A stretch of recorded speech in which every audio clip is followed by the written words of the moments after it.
పార్వతీపురం నియోజకవర్గ ప్రజలకు, కార్యకర్తలకు, శ్రేయోభిలాషులకు నూతన సంవత్సర మరియు సంక్రాంతి శుభాకాంక్షలు. ఇట్లు బోనెల విజయ్ చంద్ర, పార్వతీపురం నియోజకవర్గ ఎమ్మెల్యే, పార్వతీపురం, మన్యం జిల్లా. మన కట్టైనా బొట్టైనా ఇతర రాష్ట్రాలతో పోల్చుకుంటే మనం ఎంతో సుభిక్షం. ఎందుచేతంటే దైవం సంకల్పం మనకి సుభిక్షంగా ఉంది. ముక్కోటి దేవతల అనుగ్రహం మనకు ఉంది. మన ఆచారాలు, మన పద్ధతులు అన్నీ కూడా మనల్ని కాపాడుతూ ఉన్నాయి. ఎన్నో తుఫాన్లు వస్తున్నాయి, ఎన్నో అనార్థాలు వస్తున్నాయి. ఇతర రాష్ట్రాలకి ఎన్నో అనార్థాలు జరుగుతున్నాయి తప్ప మన హిందూ రాష్ట్రానికి ఏనాడు కూడా ఎటువంటి అనార్థం కూడా జరగలేదండి. అది ఒక్కటే మనకి ఉదాహరణ. ఎప్పుడూ కూడా జన నష్టం జరగలేదు. ఉదూ తుఫాను ఆస్తి నష్టం తప్ప జన నష్టం జరగలేదు. ఇతర రాష్ట్రాలతో పోల్చుకుంటే ఎంతో నష్టం జరిగింది. ఏంటి దీనికి అంతటికీ కారణం? మన దైవభక్తి, మన ఆచారాలు, మన పద్ధతి, మన హిందూ సాంప్రదాయాలు, మన స్త్రీలు ఉదయం లేచి మొక్కేటువంటి గుడులు, పూజలు, పునస్కారాల వల్ల ఈరోజు హిందూ సాంప్రదాయం సుభిక్షంగా ఉంది అంటే మన దైవమే, మన కళే. ఈరోజు ఈ కళను ప్రోత్సహిస్తున్న ప్రతి ఒక్క పెద్దలకు, పిన్నలకు అందరికీ కూడా శిరస వంచి నమస్కారం చేస్తున్నానండి. అందరూ కూడా ఆదరించండి, ఈ కళను కాపాడండి. మన హిందూ సాంప్రదాయ భవిష్యత్తుని అన్నీ కూడా మన ప్రజల్లోనే ఉన్నాయి.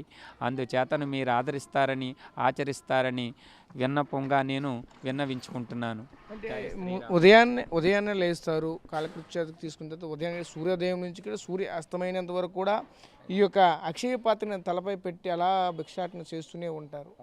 దీన్ని ఏ విధంగా ఇందులో వేయవలసినవి ఏ పదార్థాలు వేయొచ్చు? భిక్షం వేయొచ్చా, తినుబండారాలు వేయొచ్చు? అసలు వేయవలసినవి ఏంటంటే ఉంటాయి భక్తులకు చెప్తారా? ఈ అక్షయ పాత్ర శిరసపై పెట్టిన కాడి నుంచి ఏమీ ఆశించమండి. ఏసనమ్మద పుణ్యము, వెయ్యేదన్నమద పాపము అని హరినామస్మరణ చేసుకుంటూ రామ రామ అనుకుంటూ పోతాం. హరి అంటే కొన్ని పాపాలు హరించిపోతాయని గ్రామ వీధుల్లో కూడా ఈ హరినామస్మరణ చేయడం జరుగుతుంది.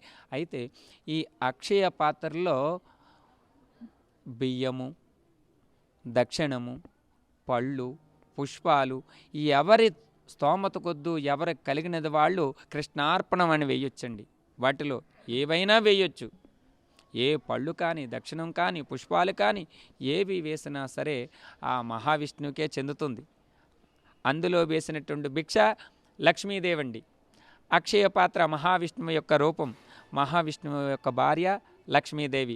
అందుకే ఈ మకర సంక్రాంతి పర్వదినాన ఈ అక్షయ పాత్రను మహావిష్ణువుగా భావించి అందరూ కూడా అక్షయ పాత్రలో వాళ్ళకి పండినటువంటి పంటలో వచ్చినటువంటివన్నీ కూడా బియ్యము, పప్పులు, ఉప్పులు అన్నీ కూడా సంకల్పించుకొని కృష్ణార్పణం అనే ఆ అక్షయ పాత్రలో వేస్తూ ఉంటారని, అది మేము ఎంతో ఆనందంగా ఆ మహావిష్ణువుకి చందాలగనేసని కృష్ణార్పణం అని స్వీకరిస్తూ ఉంటాము. అందుచేతను ఆ అక్షయ పాత్రలు ఏవి వేసినా వాళ్ళకి మహోన్నతమైన పుణ్యం సంకల్పిస్తుంది.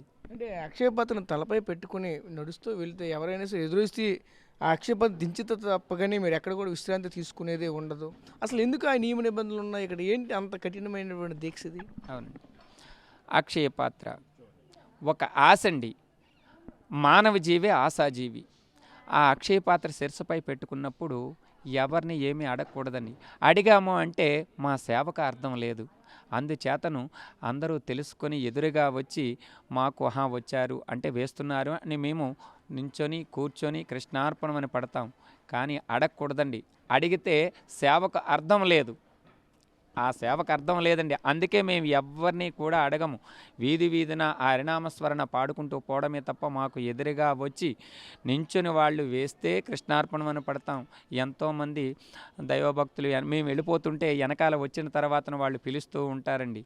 కానీ మేము వెనక్కి వెళ్ళాలంటే బాధపడతాం. కానీ వాళ్ళు అనుకుంటారు, ఏటి స్వామి పిలుస్తూ ఉంటే వెళ్ళిపోతున్నారు, మేము వెనక్కి పిలుస్తున్నాం రావడం లేదు, ఏటి పరిగెత్తుకొని పారిపోతున్నారు అనేసి అని అనుకుంటారండి. కాదు తల్లి, ఆ విధంగా ఎప్పుడు కూడా మేము అపార్థం చేసుకోలేదు.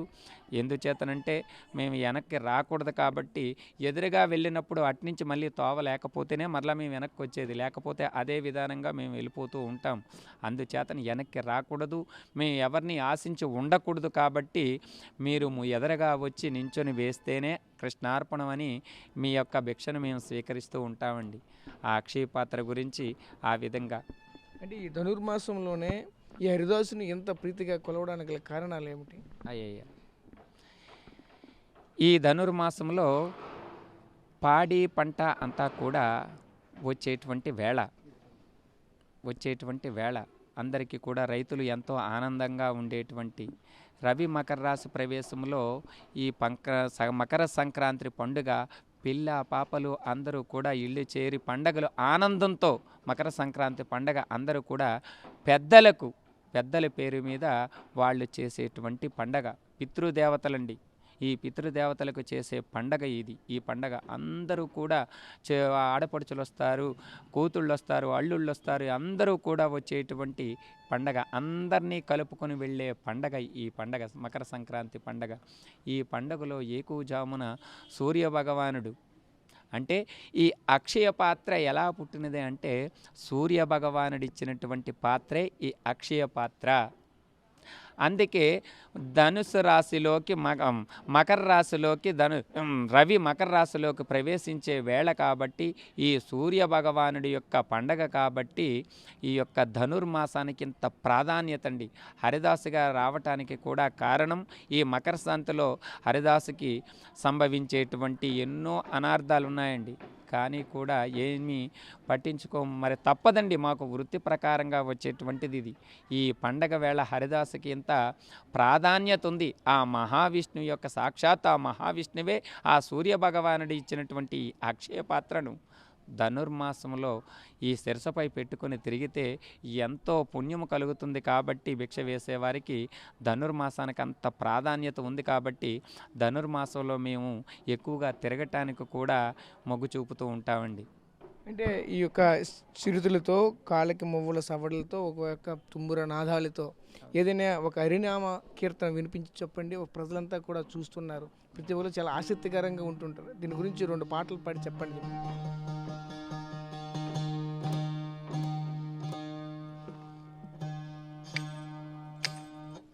ఒకసారి కట్ చేయండి. ఒకసారి ఆ శృతి తప్పుతుంది.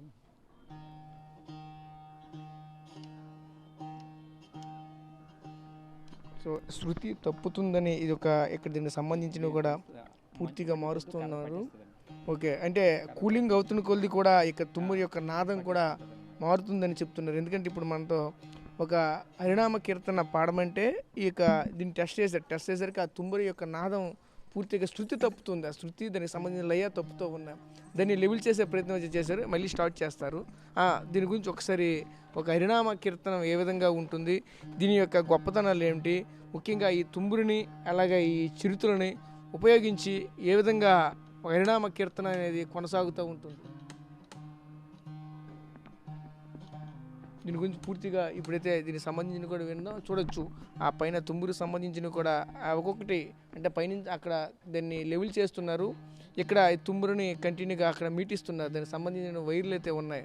ఈ యొక్క చూస్తూ ఉంటే అంటే ఒక బేస్కి సంబంధించినవి, జుమ్ జుమ్ నాదాలకు సంబంధించినవి ఒక్కొక్కటి చూస్తూ ఉంటే అది ఎందుకంటే ఈ యొక్క కూలింగ్ అంటే మంచు పడుతూ ఉంటే ఆ కర్ర పడుతూ ఉంటుంది. ఈ కర్ర కూడా పనసకర్ర, ఈ పనసకర్రతో చేసింది కాబట్టి దాని యొక్క నాదం కూడా మారుతూ ఉంటుంది. ఆ చిరుతుల సవ్వడలతో, చిరుతుల సప్పుడలతో, ఆ తుంబుర యొక్క నాదాలతో ఇప్పుడు మనకి ఈ హరినామ కీర్తన అయితే వినిపించే ప్రయత్నం అయితే చేస్తారు. చెప్పండి స్వామి, వినిపించండి. జై శ్రీరామ్. శ్రీరామ రఘునందన రఘుపతి సీతా మనోనాయక కారుణ్య బైదాన స్తవరదా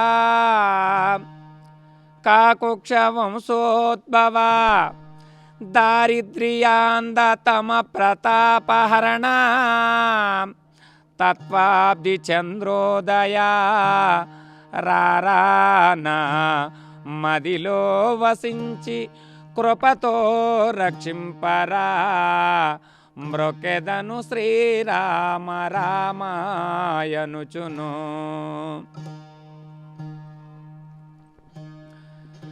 జై శ్రీరామచంద్ర ప్రభో హాపద్దామపహర్తారాం దాతారాం సర్వసంపదం లోకాభిరామం శ్రీరామం భూయో భూయో నమామ్యహం. రామచంద్ర ప్రభో పరంధామ. జయ శ్రీమన్నారాయణ లక్ష్మీనారాయణ పరంధామ. తెలుగులో న్యూస్ కి ఫాస్టెస్ట్ యాప్ ఇప్పుడు టోటలీ న్యూ అవతార్లో జస్ట్ 5 సెకండ్స్ లో కంప్లీట్ న్యూస్. సోషల్ మీడియాలో ట్రెండ్స్ కి one stop solution. Live TV app voice search option తో ఇప్పుడే డౌన్లోడ్ చేయండి లేదా అప్డేట్ అయిపోండి. యాప్ లింక్ డిస్క్రిప్షన్ లో ఉంది.